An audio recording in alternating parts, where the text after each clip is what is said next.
Welcome to the ROTC Scholarship Podcast, hosted by former Army ROTC Professor of Military Science, Lieutenant Colonel Retired Rob Kirkland.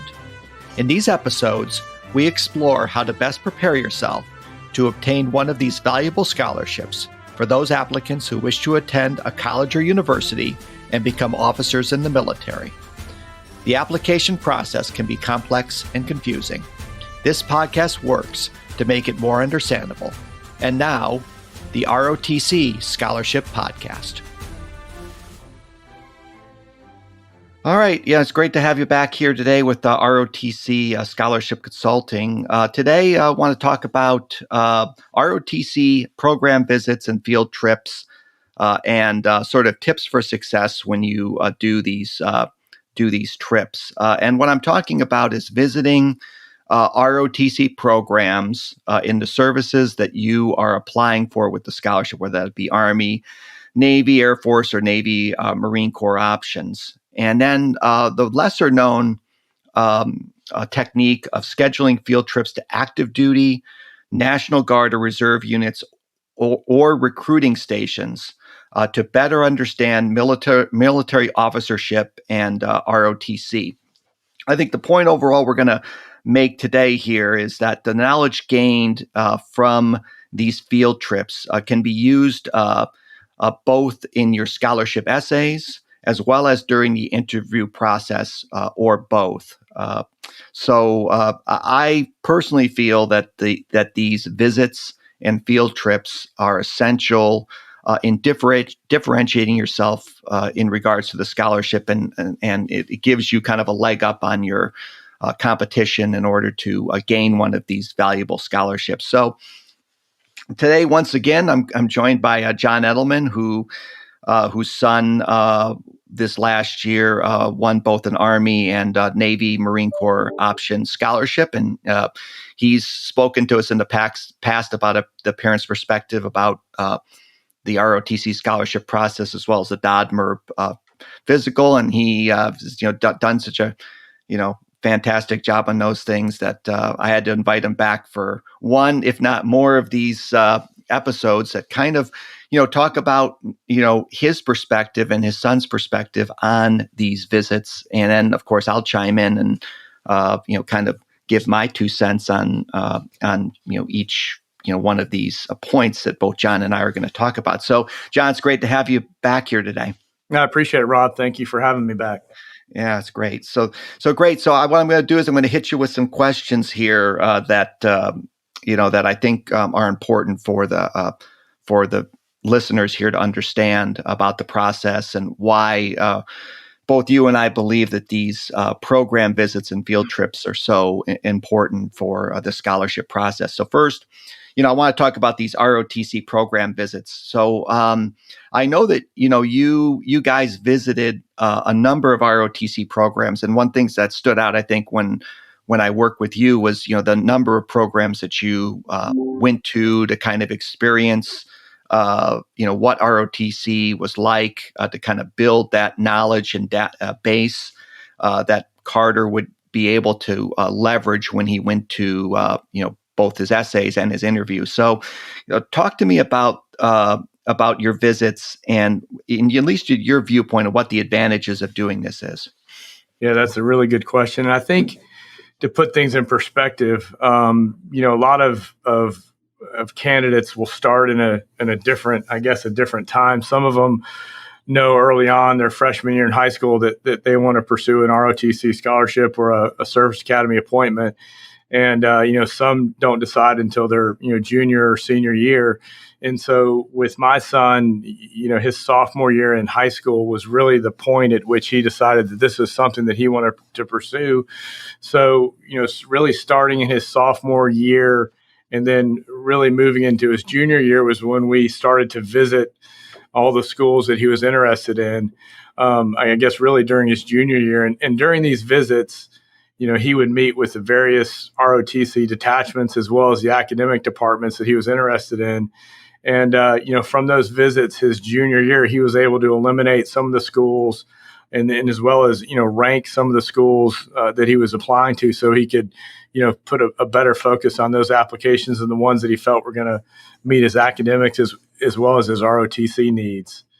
And then really the important visits started between the summer of his junior and senior year. And I think that's when the application process really heats up for your colleges as well as for the ROTC schools or ROTC scholarships. Right. So from there, he went and visited the schools again. He made it a point to try and schedule meetings with, in the case of the Army detachment, the professor of military science, the Marine Corps instructor, the senior officers in the program, so he could develop a personal rapport with them, but also use that as an opportunity to help answer any questions about the scholarship process, about things that would differentiate him from other candidates. So those were really helpful meetings during that summer of his junior year. And then the one thing that's often overlooked, and I think is probably the most important thing that a prospective ROTC cadet can do is take advantage of the overnight programs that many of these schools have. And much of our experience, or my son's experience, was at senior military colleges. And most of those have a spend the night with the Corps or an overnight program where the prospective cadet will come in and spend time with the current cadets, the cadre, and it gets a real personal way to get their questions answered. They get to sleep in the barracks, eat in the mess hall, attend classes, do the PT. And I think he got more out of that than in all the other visits, just because it really was a ground level view of what the program was. Yeah, no, that's great. I think that's probably the number one thing is that, to, like you were mentioning, is to kind of get that knowledge base, get information on each of these programs, and specifically to kind of build that, that idea of what ROTC is all about, what an ROTC cadet does, whatever service you decide to go in. Because, during the interview, or rather when we constructed essays, I know that when we constructed essays with your son, we, incorporated those visits, and things like that into the scholarship essay. And then, in things like the interview, you'll hear questions like, why, what do you know about ROTC? Or what do you know of the challenges you're going to face in ROTC? And it's just so much easier to be able to answer those questions when you've actually gone to a program.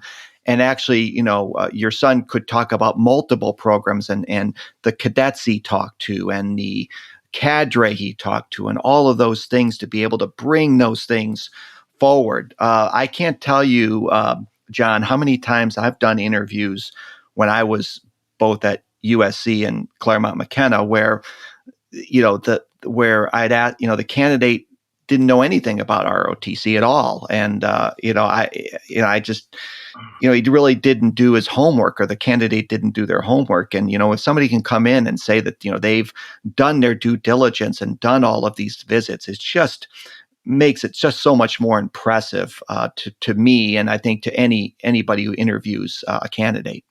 And it does. Another thing that's often overlooked is, a lot of these young men and women don't have a lot of experience in interviewing techniques, or just being able to sit down with, someone else and have a cohesive discussion. And so what I found with, at least in my son's case, is these preliminary visits, these field trips, or these, visits during the summer, it gave him the opportunity to sit down with officers, cadre, professors, and hone his interview skills. I mean, sit down with them, be comfortable with talking to, a Marine Corps captain or an Army colonel. And so by the time he did sit down for his official interviews, not only did he actually know the people that he was interviewing with, he had a personal relationship with them, but he felt comfortable and he knew what the kind of questions that were going to be asked, as well as just the different personalities. And as you said, to go into these interviews cold, It's a tough thing to overcome, especially as many students as these and as many essays that are being read. You've got to do things that differentiate yourself to get picked out of the pile. Right. Yeah. And going in cold, I mean, imagine, I know you and I can place ourselves back when we're 17 years old, but, going into a program cold, not ever having visited there, not knowing anybody there, not knowing anything about the program at all, and then doing your interview. I've seen people overcome that. And obviously, if you're a fantastic interviewer, you do that. But just imagine being able to go into an interview and actually having visited there once or twice, or, and where everybody, where the professor of military science, the person that's going to interview you, they welcome you back as if you're a member of the family. And you go into that interview with so much more confidence than you would if you just suddenly went in cold. So, I mean, I know when Carter did his interview at the Citadel, they knew him there. Right. They knew him. And I think it also shows a certain level of commitment. Let's be real. A lot of the people that are applying for these scholarships, they're just filling them out. They're submitting them. They're checking the boxes. This may be their plan A, B, or C. But I think the ones that are putting the effort into it, making the personal relationships and doing these things are the ones that actually probably come out on top. Because as you said, you reviewed hundreds and hundreds of these files, and you only have 10 or 15 minutes to put it in one pile, the other pile, and these are the kind of things that make a difference. Right.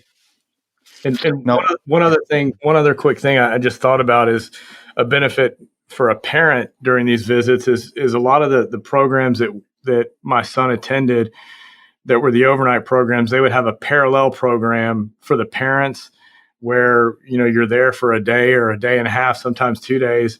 And so it was a great opportunity for the parents to learn about the scholarship process, financial aid, the different ROTC programs. And a lot of the parents may have a military background, but most don't. And so that was the other benefit of these visits, is it had helped educate myself and my wife on the ROTC process, as well as what happens after ROTC. No, that's great. Yeah, just to get your knowledge base more filled out regarding that, so that you can help your son through the process. Before we move on to the next question, I just wanted to bring out one more thing: is that the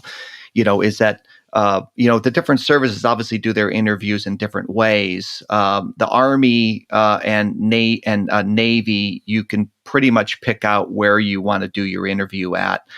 So you can, visit the programs ahead of time and figure out where you do the interview. For the Air Force, you do it at the closest ROTC program to where you live. So obviously, if you want to get to know the person who may interview you and get to know the program, it's best to visit the program closest to you.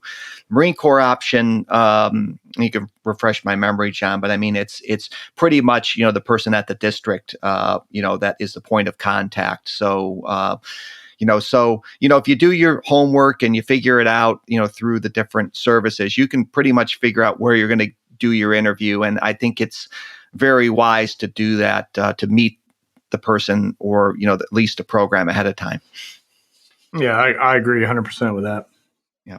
Okay, great. So, so they go to the ROTC program, and what sort of questions or what sort of things you think that person should be asking when they make visits to these programs? What I know that I normally give out a question set to people to kind of use to kind of frame these. But what was the ones that Carter thought were really good payoffs for questions and things like that?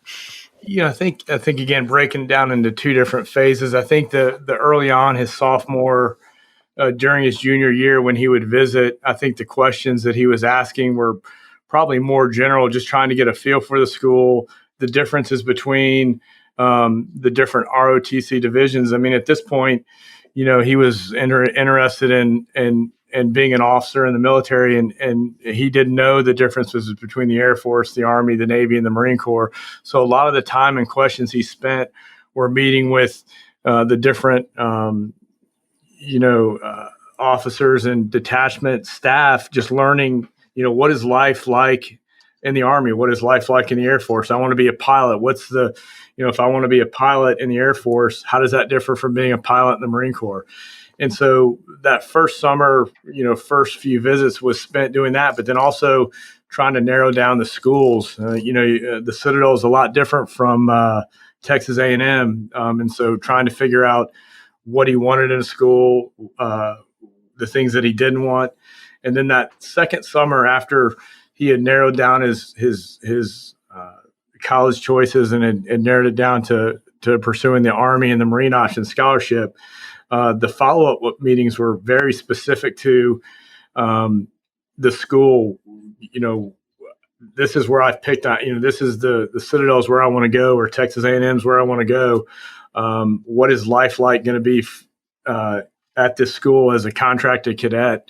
What can I do to help better prepare myself for the scholarship application? Things like that. So they're much more specific.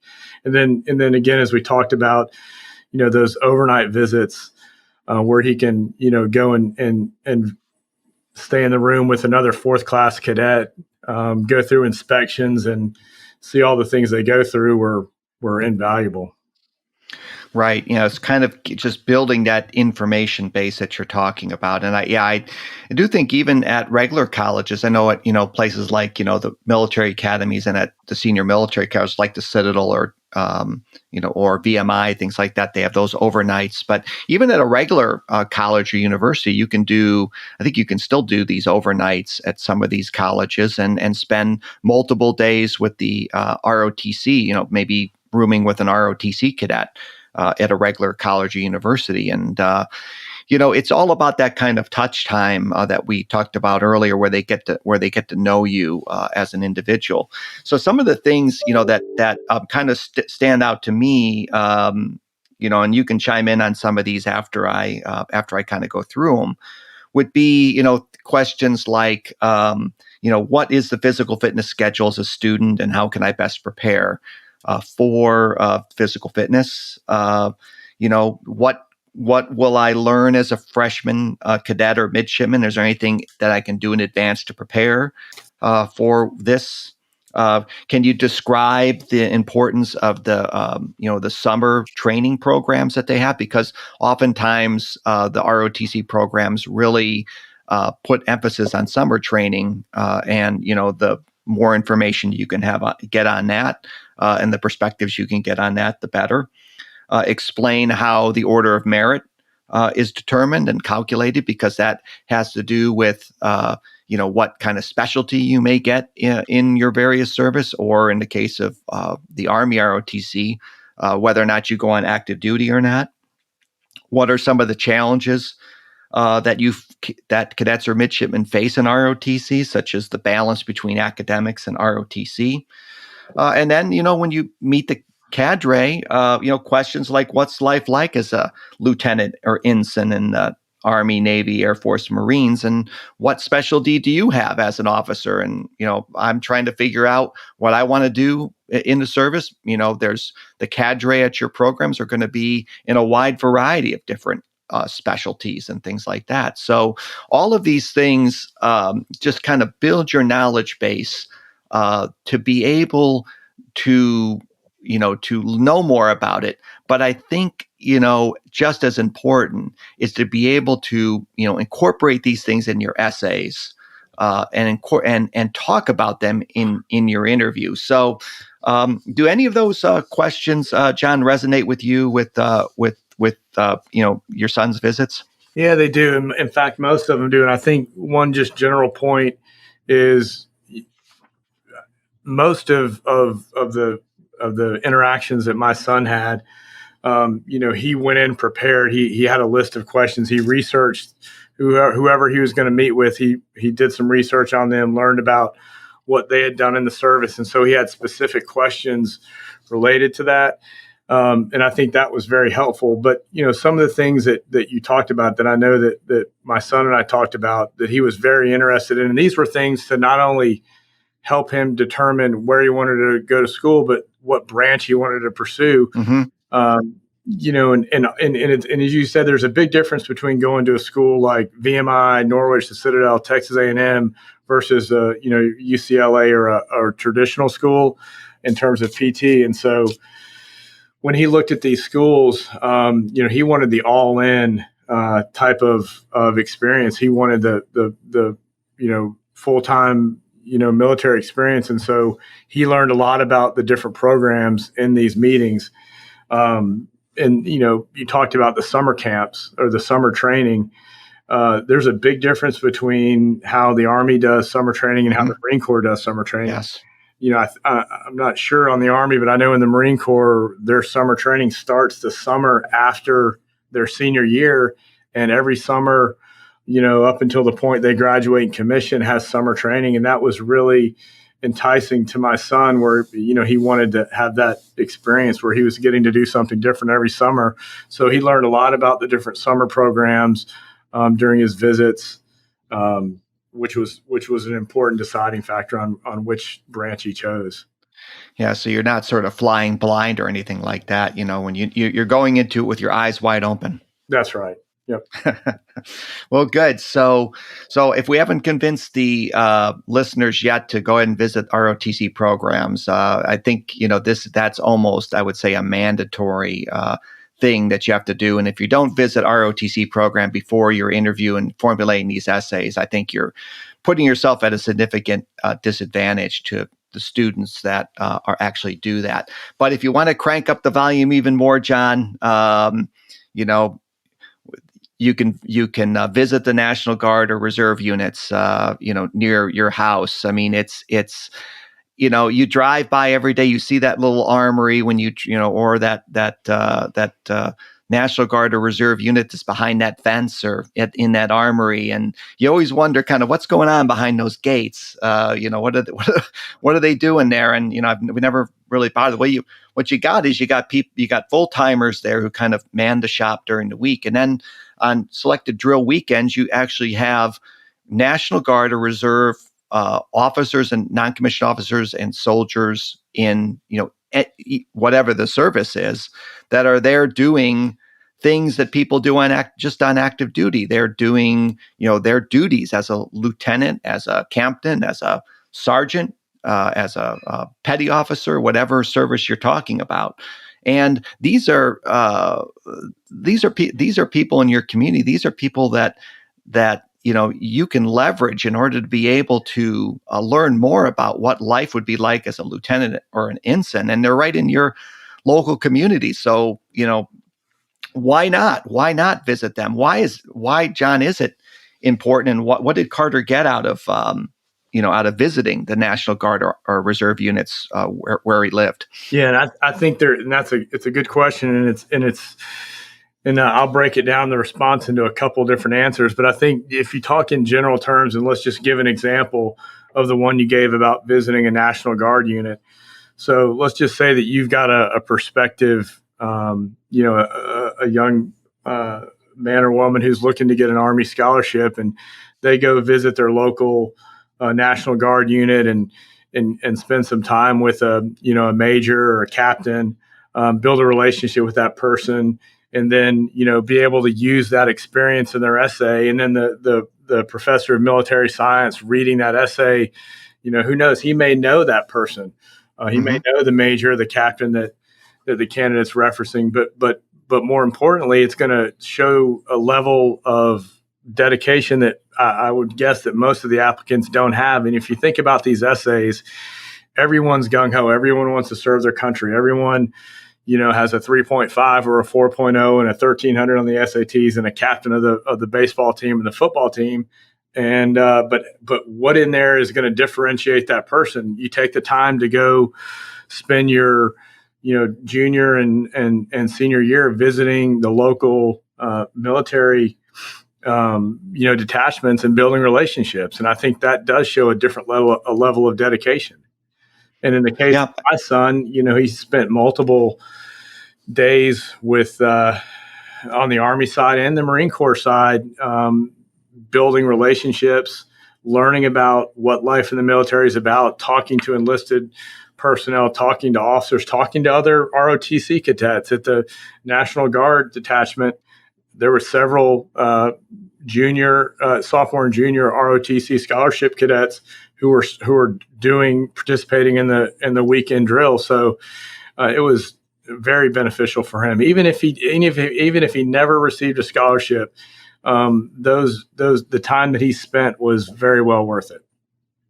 Yep. And, you can spend, I know that your son, certainly, went above and beyond. But, even just spending, 2 to 3 hours on a weekend, learning about being an officer, what we would call shadowing a officer, shadowing a lieutenant, as you said, a captain, an ensign, and the things that you'll learn in that short period of time about what actually officers do. So we might differentiate that between ROTC, because when you visit the ROTC, you're learning about what life is going to be like as an ROTC cadet or midshipman. You're learning about, what life is going to be like on campus. But it doesn't answer the question, about what is the ultimate purpose of the ROTC scholarship and ROTC program. It's to become an officer in the United States military. So you need to take that additional step and actually learn, well, what the heck am I going to do as a lieutenant or ensign in the military? And what better way to do that than to actually spend some time with a lieutenant? Learn what a non-commissioned officer does. And again, John, what we do is we go back to guess what you do on your essay, guess what you do on your interview. When the question is asked on your interview, and it's always asked, whether or not it's, whatever service it is, if you go in front of a congressional interview for a service academy, if you're, it's the boilerplate question is always asked, why do you want to be an officer in X service, in the Army, in the Navy, in the Air Force? And boy, if you can, open up that, you start the boilerplate answer, I'm patriotic, I want to serve my country. The average candidate will say, then we'll talk about how they're a captain of the football team, and therefore you need to select me to be an officer because I'm captain of the football team. What a better way to answer the question than to say, I went out and visited I wanted to find out what life would be like as a lieutenant in the Army. So I went out and I actually spent time with a lieutenant in the local National Guard unit. And that's just, in my opinion, John, just so much more powerful. No, it is. And as you said, it's useful because a lot of the people pursue a military scholarship for different reasons. But, you've got to understand what's involved after you graduate. And it is a big commitment. It's depending upon which branch you decide and what you do. You're talking 10-year commitments now. So It's important to go in with your eyes open. This just isn't a good way to, if you're just looking for a way to pay for school, go get a loan, go do something. This is not just a way to get help on your tuition. This is a big commitment. So the more you can do to educate yourself and to be an educated parent as well as a applicant is going to help. Yep. And I think these services are trying to call out the people just looking for a scholarship, because, you can go through the first year of a lot of these programs. And if you decide to, if you decide to drop out after a year, you don't owe the scholarship back. So, they're trying to, call out those people that are just, kind of in it for a scholarship, in it for, for other reasons other than, than serving. And by showing that kind of commitment, you're basically demonstrating to them that, hey, I'm not here just because of the money. I'm here because, I'm truly interested in the services and about being an officer. So I'll just go over some quick questions, you might ask here. One would be, what do you think makes a good lieutenant? What do lieutenants do in, the various service at your Army, Navy, Air Force, or whoever you're visiting? What specialty did you choose and why did you choose it? Do you have any recommendations about the specialty I should do in the Army or whatever service you're visiting with this Guard or Reserve unit? Any advice about ROTC? Because a lot of the officers that are going to be in these units are going to be ROTC, because a lot of the services, commissioned through ROTC and not necessarily through the service academy. And then, particularly if you're visiting Army and you're interested in the Army ROTC scholarship, a lot of ROTC cadets go into the Guard Reserve. So, ask about that. Ask about what life is like as a military officer in the National Guard and having a full-time job. So that's, I think, an important question, because you may end up going into the Guard and Reserve, and you should learn about what a Guard or Reserve officer does, John. That's good points. So good. So let's talk about a different animal here, John. We talked about visiting ROTC programs. We talked about going to National Guard or Reserve units. But then we got this animal called Navy ROTC-Marine Corps option, and wow, this is a little bit different of an animal, and you got to be active there, right? Yeah, they are different again, and it was baptism, by fire hose, I think, for my son. But as you mentioned, he was awarded both the Army 4-year and the Marine Option Scholarship, and the processes are very different. Just a few of the main differences. When you apply for the Marine Option Scholarship, you're assigned a scholarship coordinator, mm-hmm. Which I think in the Marine Corps they're typically an 03. But that officer is going to be housed out of whatever district you reside in. I think the Marine Corps, I can't remember how many districts there are, but it's a geographical district. And that is the person that you deal with. It's the person that performs your interview, that you submit the application to, that checks your references, that reviews your application, that schedules your PFT. This is the person that basically your interaction with. You don't have any interaction with any of the school detachments, nothing like you do with the Army ROTC. And then, really, one of the things that he did that I think helped him get a feel for the difference between the Army and the Marine Corps was he started attending PT sessions at the local recruiting station here in our hometown. And, he went down there on his own, met with the sergeant and the staff sergeant, told him that he wanted to pursue a Marine Option Scholarship, and just started showing up and doing PT with the poolies. And the poolies are the young men and women who are preparing to head off to boot camp. So he got to meet a lot of really nice people from this area. But then more importantly, he developed a personal relationship with the people that were actually handling his application and administering his physical fitness test. So instead of just showing up out of the blue, no one knows you, my name's, John, and I'm here to do my PFT test and my interview. They knew him. They had been working with him for 5-6 months at this time, and knew what he was capable of, and had a personal level of commitment in seeing him be successful.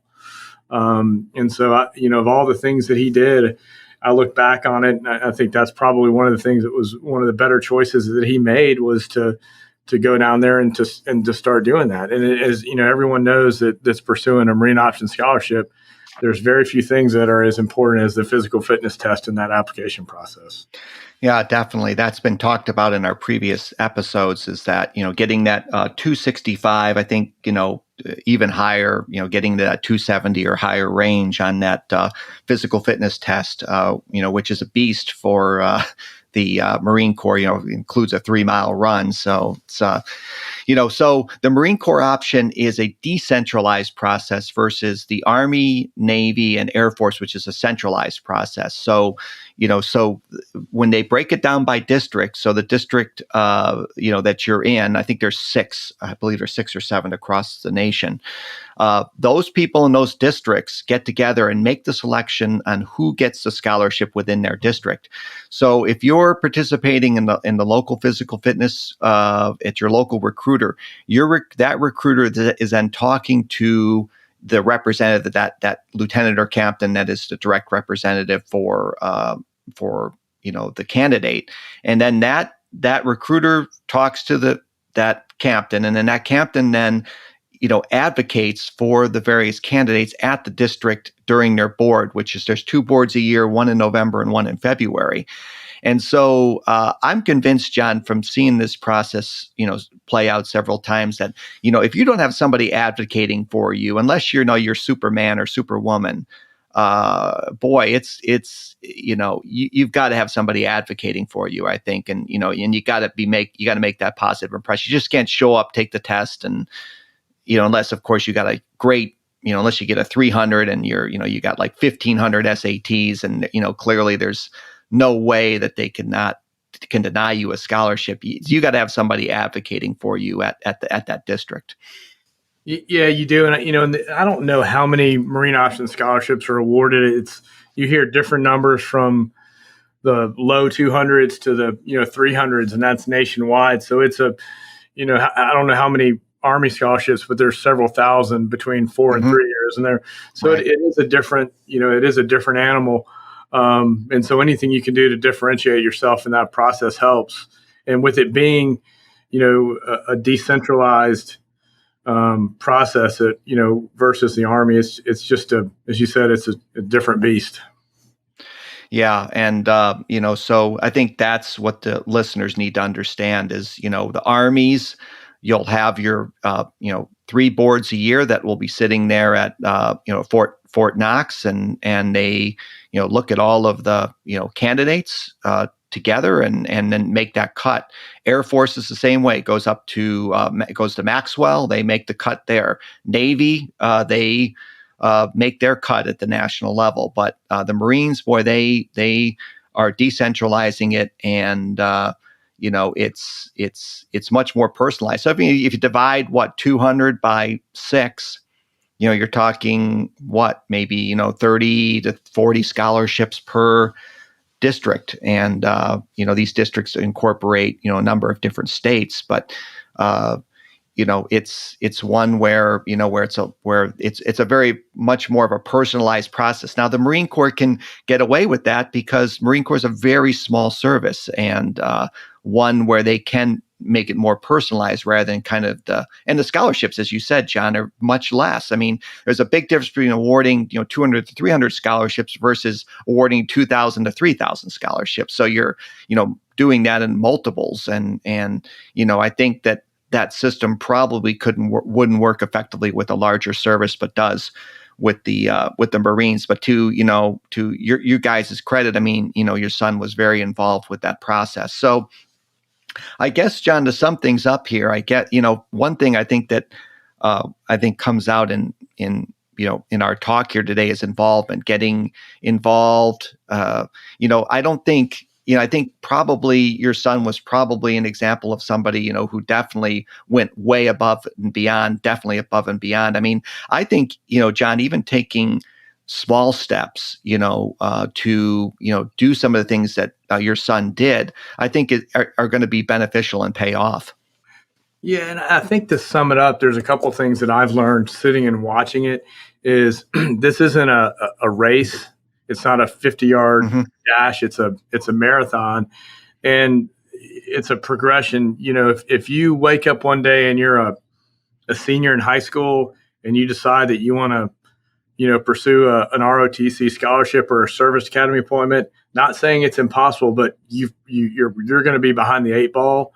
And so if you can get someone early in the process and, go through these steps to educate yourself on the process, the commitments, the differences between the branches, it's just going to make yourself a better candidate, a more believable candidate. And I think that's what the military is looking for is separating out the people who are just going through the motions because their parents want them to, or they think they should, or they think they want to be the next, Top Gun pilot, versus the people that are really committed to this and have shown a multi-year commitment to getting a scholarship. I think that's what differentiates and separates out people. Yep. Yeah. Certainly the sooner that you can do that, the better. But I think, you still can do things even in the short term to be able to, kind of get yourself educated. So so all is not lost, if you, decide, even later in the process I agree. to be able to do that. But I think, the advantage, I think, of, starting earlier and really understanding the process, I think is crucial. So the earlier you can do that, I think the better. So, John, this was a really great episode here today. And I really hope that, that the people listen to this closely, because I think, that I think it will be a huge payoff for them if they do indeed do these steps that we're recommending here. I agree. Yeah. Well, great. Thanks so much. And, can we do this again sometime? Definitely. Okay. Sounds good. It's great talking with you. Okay. Thanks. Bye.